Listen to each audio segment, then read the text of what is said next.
Hello guys and welcome to this video. My name is White and today we are discussing if people can actually change and what it would take for them to change.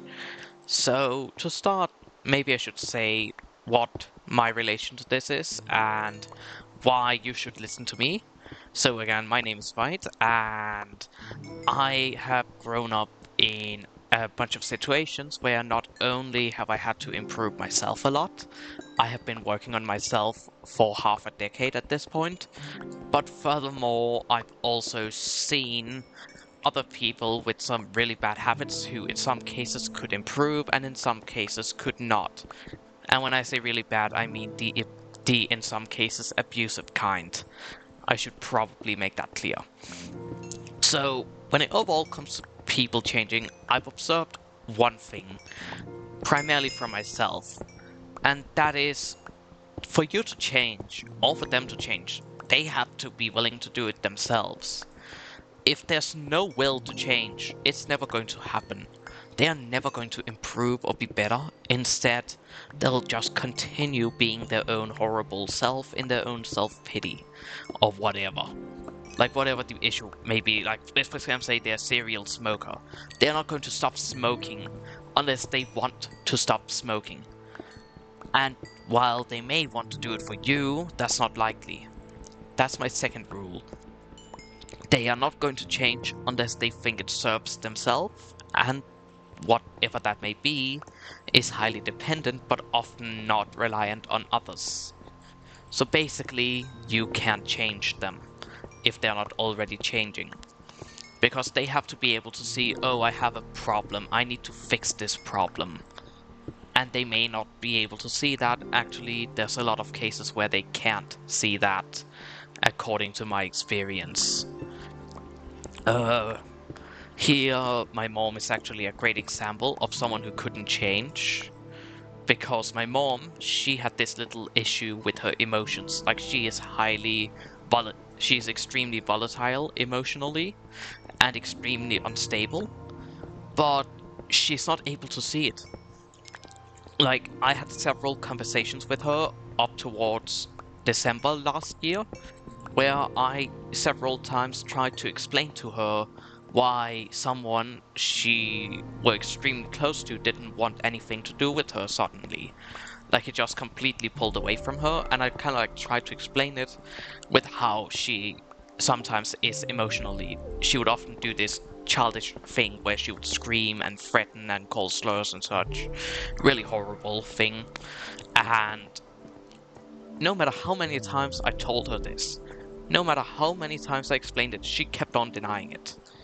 Now, at the time, I misunderstood this. I thought she was actively denying so she didn't have to take responsibility. But what I realized is actually she simply couldn't see her flaw. Like, I don't know how this makes sense, but she just couldn't see how she was at fault in the end. She couldn't see how her actions affected everything and how it was her behavior. Because to her, she never did anything wrong.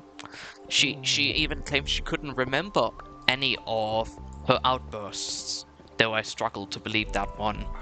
And how she viewed it, she never did that. Like, her brain was basically telling her, according to herself, that she never did anything. She never caused anything. She was being all calm when she was not. Here I even mentioned some of my own experiences with her little outbursts for her. Experiences I won't really go into here. And she kept on standing by her point. She had done nothing, even though she did. Oh, did I actually grab my things? I think I did. Okay, then it's time to go back to base if I can find it. So basically, she was an emotionally unstable person who couldn't see a flaw and so she couldn't change. Like, she simply couldn't change because of this. She was not capable of seeing she needed help. She was not capable of understanding she had to seek out a professional because to her she never did anything. And this is something I overall observed and have based this on. Because with us humans, we are really good at adapting to our surroundings when we have to. Like, let's say you cannot get any food. You adapt by finding a way to get food, whether that be stealing or hunting or whatever. You find a way. Same also goes with the emotional development. Maturity doesn't count in age like so many believe. Instead, it counts in experience, in what you've experienced and how you adapted to it. Lost your love of your life? Well, you're going to look through everything you did to understand why you lost them. Oh gosh, you got to be kidding. Please. Okay. And that's really the point here. If you... Oh my gosh, I hate this. I almost died. Okay, what was I even saying? I did not see that one coming. So, as I was saying, basically, if you are going to lose someone you love, someone you care a lot about because they suddenly can't stand you, you are going to suddenly look through, oh, what happened here? Why do they hate me? And you're going to try and understand. My mom even tried to understand. She just failed to see the why when she tried to understand due to her alleged blindness. Like, you are going to, let's say you have a girlfriend, right? Or a boyfriend for that matter. It could be a boyfriend too, but we're going to call it a girlfriend because English doesn't have a neutral word for boyfriend girlfriend, which is kind of annoying, by the way. So you have a girlfriend, right? And you really love and care about this girlfriend. But one day she decides to break up with you. She says it's because you're always impatient with her. You never have time for her. It's like you don't even care about her needs and having to be patient for her. So she's leaving you now. What are you going to do? You're, of course, going to look yourself in the mirror and be like, okay, how do I make sure that I'm actually there for my next girlfriend? Because suddenly that's necessary. Or let's say you lose a job. Like, let's say you have a nice job in this corporate building and you really love this job. Like, it's a really great job. But then one day you get fired and it's because you're not doing enough work. Of course, you're going to look at, okay, how do I do better at my next job with the amount of work there? Because you want to make sure you can keep a job so you can get food on the table. Also with friendships and such, you adapt to friendships when you get into fights with your friends. You listen to why they got hurt, and then you learn. 100. Hello. And that's the entire point. We develop emotionally by having a need for it, not by anything else. And this is also what I've observed. But that leaves the question, can you actually help someone improve? And here I'm actually going to say no, which is going to sound weird considering I've just said you adapt to when you need it. But that's because a person still has to be able to see it. And people can't necessarily see it. Like, if they have a history of hurting people, they're also going to hurt you. Let's, for example, say you begin dating a guy, and he has a history of cheating on people. Like, he has cheated on all his girlfriends or boyfriends before you. He's also going to cheat on you, buddy. Like, he's going to. He doesn't care about how he hurts you. He cares about getting to do whatever he wants, about the physical pleasure he gets access to. He may like you emotionally, but he's not going to be willing to change because he has never even once in his history changed. And that's not to say he can't wake up one day and be better, but it's highly unlikely it's going to be with you. Like, you're not going to be the one saving him. You are more so going to be the next victim if you're lucky. And that overall just lies in how these kind of bad people think. Same also goes with an abuser. You're not going to save them. You're not going to be the reason they become better. The last person wasn't. It's not going to be you either. There's no saving the other person because they have to save themselves. Similar to how I have fixed myself over the last few years because I wanted to. I wanted to be happy. I wanted to feel good about my body. I wanted to exist in a positive way with myself. And I couldn't do that as I was at the time where I started improving upon myself so I could be happier.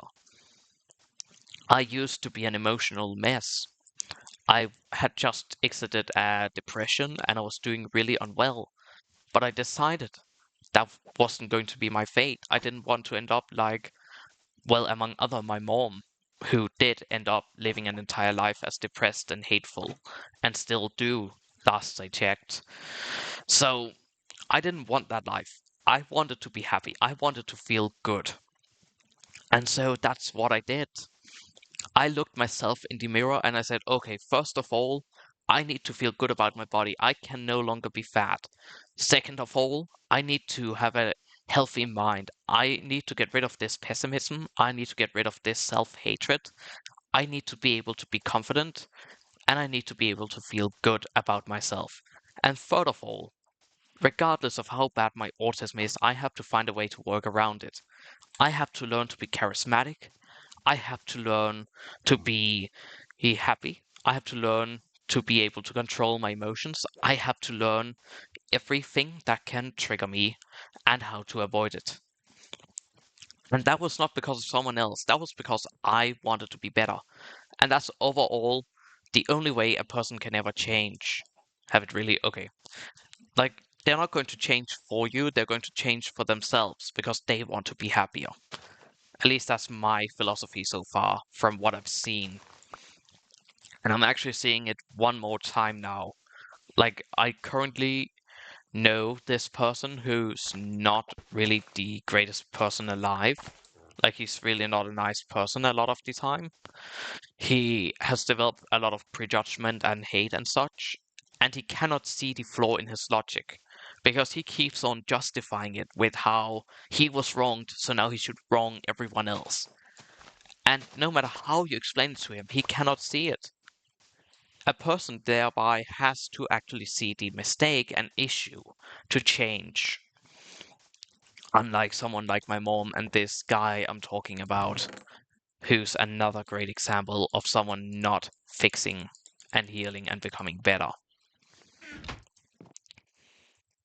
And just to round this video up,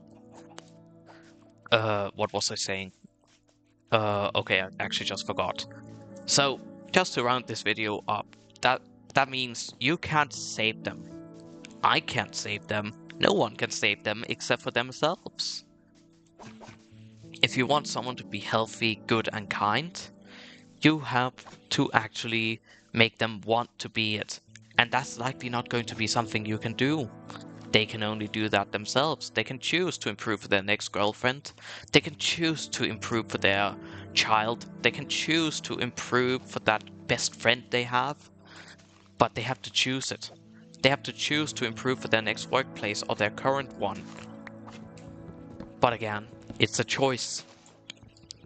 And you cannot expect them to make that choice. And you shouldn't expect them to make that choice for you because you'll just end up getting hurt then. As they are likely not willing to. Studies show this.